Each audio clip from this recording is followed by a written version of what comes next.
Tara na, kunin mo yung kahon.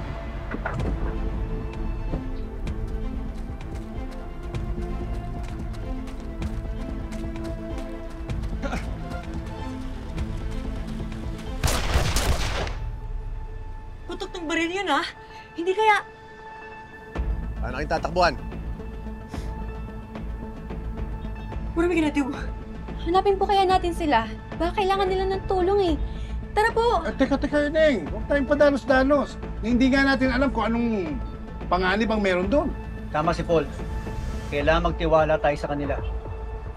Ano po ba nangyayari? Mahabang kwento eh. Saka na namin kukwento sa inyo pag nairausan namin ito. Kilala mo.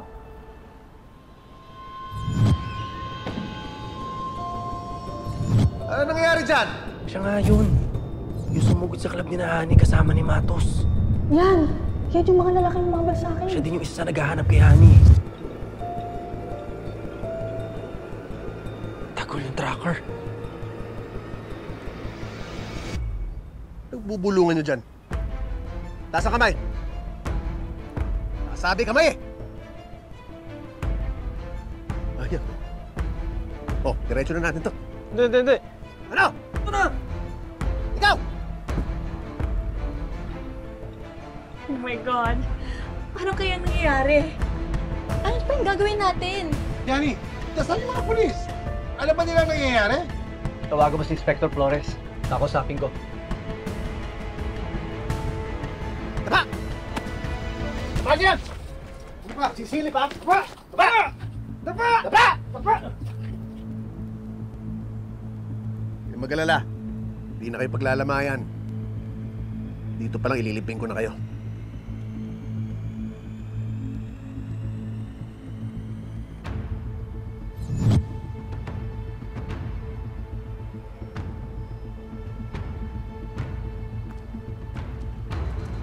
Boss, buti dumating kayo. Mabuti nga. Mga itsura nyo. Ginulpi kayo ng dalawang kutong lupang to. Wala kayo silbi. Kung kahon, dali sa kotse. May silbi naman kayo. Yan na!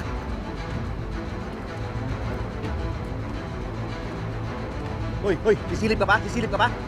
Huwag sabing sisilip, di ba? Hindi ba kabobo mga tangariles? Simpleng instructions lang, hindi pa masunod. Ha?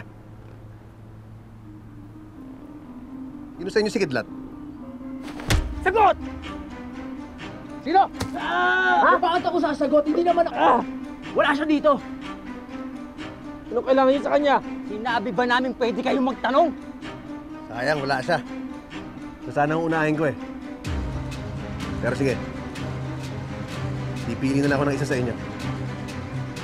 Ikaw, nakakairita ka eh. Ikaw na lang. Wag!